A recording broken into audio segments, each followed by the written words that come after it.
प्रिय छात्र, अहमपि त्वं नवम कक्षाया दशम पाठ द्वारिकस्य सेवानिष्ठा तस्य अभ्यास प्रश्नानि पठामि, त्वं ध्यानेन शृण्वन्तु। पहला प्रश्न है, द्वारिकस्य आज्ञा अपि न प्रतीक्षे, तो ब्रह्मणम, ब्रह्मा की आज्ञा की प्रतीक्षा नहीं करता है डोर कीपर। द्वारिकम अपश्यत, द्वारिक सन्यासी अपश्यत, द्वारिक सन्यासी को देखता है। अहम त्वाम गुप्तचर मन्ये, मैं तुम्हें कोई गुप्तचर मन्ये मतलब मानता हूं। त्वम कदापि धनिक न भविष्यति, मतलब तुम कभी भी धनवान नहीं बनोगे, तो भविष्य से आएगा यहाँ पर। संतुम अहति माम इति कवत्ति, तो ये लास्ट में द्वारिक बोलता है, राजा को पहचान जाता है, इसलिए वो कहता है मेरा अपराध को आप क्षमा करो, तो द्वारिकम आएगा। प्रश्न एक वाक्य संस्कृत भाषा उत्तर लिखत, इसमें दिया गया है सन्यासीम कुत्रम गंतुम इच्छति, तो सन्यासी कहां पर जाने की इच्छा करता है, तो महाराज निकट है, महाराज के पास में जाने की इच्छा करता है। कीदृशा जना प्रभुना पुरस्कर भाजना भवंती, कैसे लोग प्रभुना मतलब स्वामी के पुरस्कार के इनाम के हकदार हो जाए, तो उत्कोचाय अलोलुपा जन, उत्कोचा अलोलुपा जना मतलब जो लालच में नहीं आते हैं ऐसे व्यक्ति वो इनाम के हकदार होते हैं। द्वारा द्वारम के भ्रमंती, मतलब डोर डोर द्वार द्वार कौन घूमता है, तो सन्यासी घूमते हैं। द्वारिक का दृष्टा, द्वारिक किसको देखता है, तो दुर्गा अध्यक्ष मतलब किले के जो सरदार होते हैं, नेता को सरदार को देखता है। सन्यासी कस्य प्रामाणिकता कथिष्यति, सन्यासी किसकी प्रामाणिकता कहेगा, तो द्वारिकस्य डोर कीपर की प्रामाणिकता राजा के सामने कहेगा।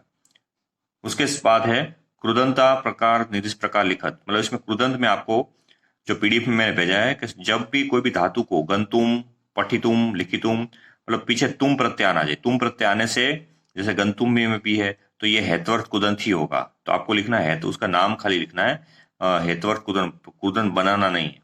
तो संतुम में तुम प्रत्यय लगने से हेतवर्थ कुदंत है, गंतुम में भी तुम प्रत्यय लगने से हेतवर्थ कुदंत है। उसके बाद है जैसे कोई भी धातु को उप लगा है, उप है अनु परि बीच सा, जैसे ये परि भी है, ये उपसर्ग है, तो ये उपसर्ग हो और उपसर्ग पीछे परितज्य धातु है, फिर कोई भी धातु है ना, तो उसमें आपको पीछे अंत में उपसर्ग लगे हो, पहले उपसर्ग लगे हो, अंत में य लगाओ। तो कोई भी धातु को अंत में उपसर्ग नहीं पता तो य अंत में लगा हो लास्ट में, तो आपको उसका संबंधक कृदंत होगा, तो ये दोनों में संबंधक कृदंत होगा क्योंकि अंत में य आया है।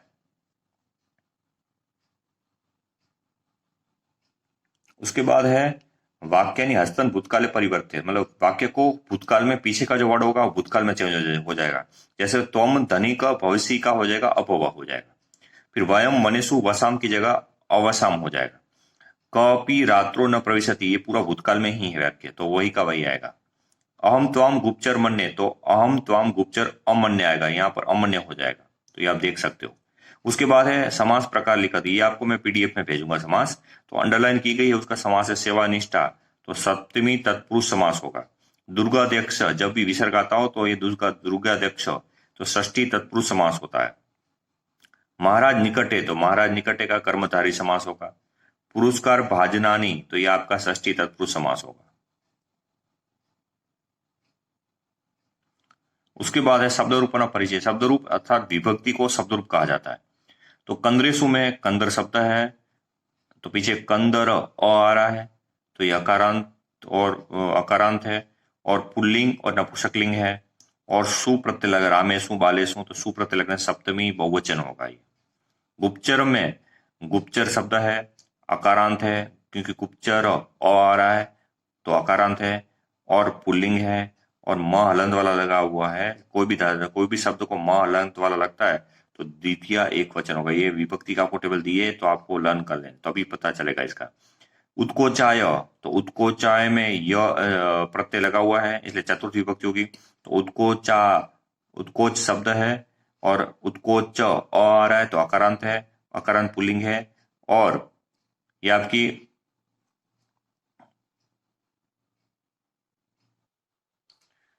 उसके बाद है उत्कोचाय में उत्कोच शब्द है, अकारांत है, पुल्लिंग है, और चतुर्थ विभक्ति एक वचन है क्योंकि यह प्रत्यय लगा हुआ है। द्वारिकेन, तो इसमें नौ प्रत्यय लग रहे हैं, तृतीय विभक्ति होगी, तो द्वारिक शब्द है, अकारांत है, पुल्लिंग है, तृतीय विभक्ति और एक वचन होगा। इस तरह आपको शब्द रूप ये पीछे टेक्स्ट बुक में भी दिए गए, मैंने पीडीएफ में भेजे तो आपको लर्न कर लेने। उसके बाद है धातु रूपे रिक्त स्थान में पूरी, मतलब धातु रूप में जिस तरह आपको प्रेजेंट टेंस है, वर्तमान काल है, लट लकार जिसको बोलते हैं, तो शिक्षयसि, शिक्षयथ, शिक्षयथ आएगा। और ये भविष्य काल है, कथिष्यामि, कथिष्याव, कथिष्यामो हो जाएगा। उसी तरह प्रतीक्षे, प्रतीक्षावहे, प्रतीक्षामय होगा। ये अभवत भूतकाल है, अभवत, अभवताम, अभवन हो जाएगा। फिर अयच्छत, ये भी भूतकाल है, अयच्छत, अयच्छताम और अयच्छन होगा। तो इस तरह आपको ये टेबल धातु रूप यानी कि लकार, टेंस, वो आपको लर्न कर देने। तो इससे आपको पीडीएफ में मैंने भेजे तो इससे आपको ये कर पाओगे।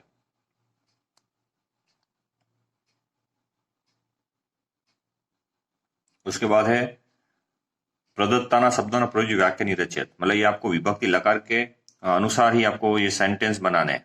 जिस तरह छात्रा गुरु प्रणमंती होगा पहला सेंटेंस। फिर दूसरा है छात्रा गुरु को नमस्कार करता है। मालाकार पुष्पमाला रचयति, मतलब मालाकार पुष्पमाला बनाता है।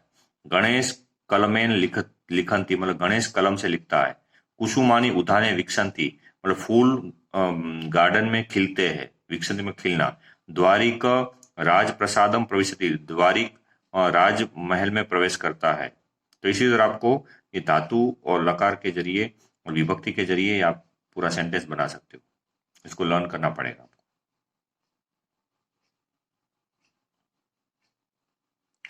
उसके बाद ये इंग्लिश वाले प्रश्न आपको होमवर्क में वाक्यानी इंग्लिश में आपको इसके प्रश्नों के उत्तर इंग्लिश में लिख देने हैं और आपको खुद से करने हैं। तो ये आपको होमवर्क में लिखना है।